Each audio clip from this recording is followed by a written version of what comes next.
Magandang araw mga bata para sa ating EPP4 Home Economics. Ang ating paksa, paghahanda ng masustansyang pagkain. Layunin, nasusuri ang sustansyang taglay ng mga pagkain gamit ang Food Pyramid Guide at pangkat ng pagkain. Nakatutulong sa paghahanda ng masustansyang pagkain.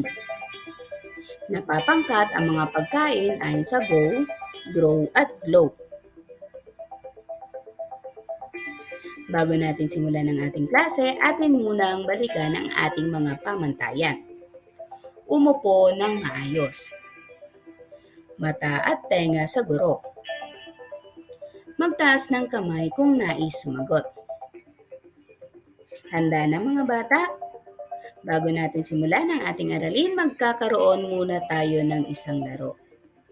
Pamilyar ba kayo sa Maria Went to Town? Meron ako dito mga iba't ibang larawan ng mga pagkain. Gamit ang kahong walang laman, ang leader ng bawat pangkat ay pupunta sa mesa at mamimili ng mga pagkain. Babalik ang inyong leader dala ang pinamiling pagkain. Inyo itong papangkatin ayon sa kulay kung saan ito nakadikit. Handa na mga bata? Maaari na lumapit ang inyong mga leader.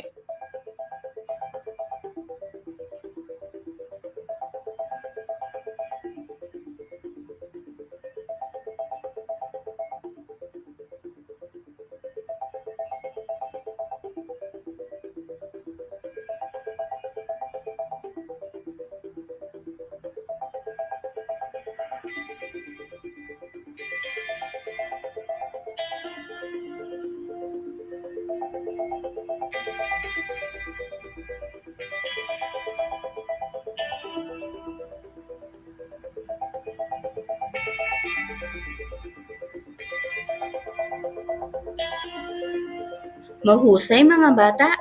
Maya-maya ay ating babalikan ang inyong ginawang pamimili. Ating titignan kung tama ang pagpapangkat na inyong ginawa sa mga pagkain.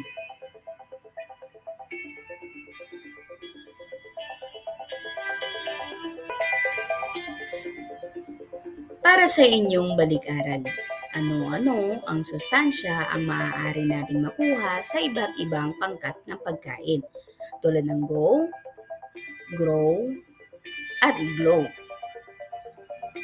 Mula sa pangkat ng Go Foods. Ito ang mga pagkain nagbibigay ng lakas, init at sigla sa ating katawan. Masagana ang mga pagkain ito sa carbohydrates tulad halimbawa ng pasta, grains, cereals, breads, crackers, rice at iba pa. Mula sa Grow Foods, ito ang mga pagkain tumutulong sa paglaki ng katawan. Ang mga pagkain sa pangkat na ito ay mayaman sa protina na siyang tumutulong sa paghubog ng katawan, paglaki ng kalamnan at gayon din sa pagpapalakas ng mga buto. Ang Glow Foods naman ay mga pagkain pananggalang sa sakit at impeksyon. Ang halimbawa ng mga pagkain ito ay lahat ng uri ng gulay at prutas na mayaman sa vitamina A, vitamina C at iba pa.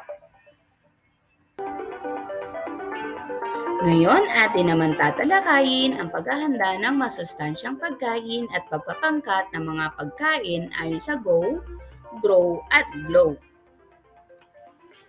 Mula sa inyong isinagawang laro kanina na Maria Went to Town, ano-ano ang mga pagkain nasa pangkat pula, asul at dilaw? Kinakain niyo ba ito? Bakit? Ano ang nagagawa nito sa inyong katawan? Mga bata, merong larawan dito sa ating harapan. Ano kaya ito? Magaling, ito ay ang tinatawag natin na food pyramid. Ano ang mapapansin ninyo sa larawan? Ano ang hugis ng food pyramid? Bakit kaya ganito ang hugis? Sa pyramid na gabay sa pagkain, ano sa tingin ninyo ang pinakamumungkahing kainin? Ang food pyramid ay isang modelo na nilikha at dinisenyo upang gawing mas madali ang pagpili ng maayos, tama at masustansyang pagkain. Ang masustansyang pagkain ay tungkol sa pagkuha ng tamang dami ng mga nutrisyon, protina, taba, betamina, carbohydrate at mineral na kailangan ng isang individual upang mapanatili ang magandang kalusugan. Ang mga pagkain na naglalaman ng magkaparehong uri ng nutrisyon ay pinagsama-sama sa bawat isa sa mga estante o level ng food pyramid. Nagbibigay ito ng mga pagpipilian ng iba't ibang pagkain kung saan maaaring makakuha ng ideya para sa isang malusog na dieta. Ang pagsunod sa food pyramid bilang isang gabay ay makatutulong sa iyo na makakuha ng tamang balanse ng mga pagkain na nagpapalusog sa loob ng iyong calorie range.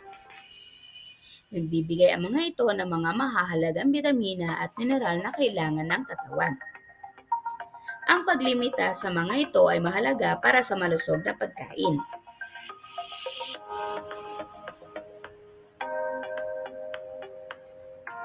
Bago natin simulan ang inyong pangkatang gawain, magbigay muna mga bata ng mga pamantayan.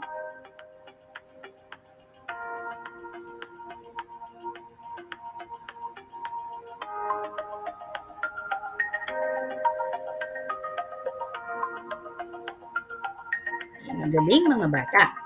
Para sa pangkatang gawain, tayo ay bubuo ng 3 pangkat. May nakalaang 5 minuto sa bawat pangkat para pag-aralan ang meal plan na matatagpuan sa URL na aking binigay.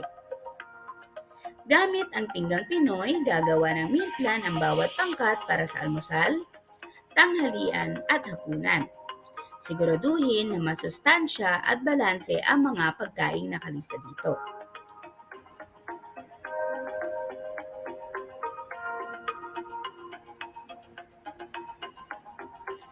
Suriin ang inyong ginawa sa tulong ng Food Pyramid Guide. Makikita ba sa inyong ginawa ang 3 pangkat ng pagkain? Paano nakatutulong ang Food Pyramid Guide sa wastong paghahanda ng pagkain? Gamit ang ating rubrics, ating bibigyang marka ang inyong isinagawang paggawain.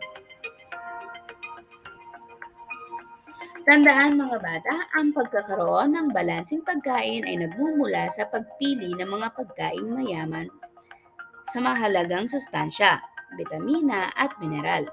Kasabay nito, dapat ding iwasan o limitahan ang ilang uri ng pagkain na nakakasama sa kalusugan. Mainam na gaway ang 3 pangkat ng pagkain sa pagpaplano kung anong pagkain ihahanda sa agahan, tanghalian at hapunan. Dahil dito, masisiguro na ang pamilya ay makakakain ng tamang sustansya mula sa pagkaing inihanda. Para sa inyong panghuling gawain, kilalanin ang mga sumusunod na pagkain. Isulat ito sa pangkat na kanyang kinabibilangan.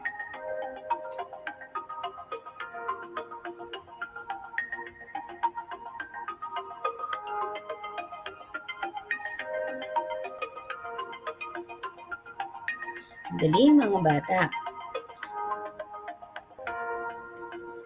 Naway meron ulit kayong natutunan sa ating aralin para sa araw na ito. Hanggang sa muli, maraming salamat.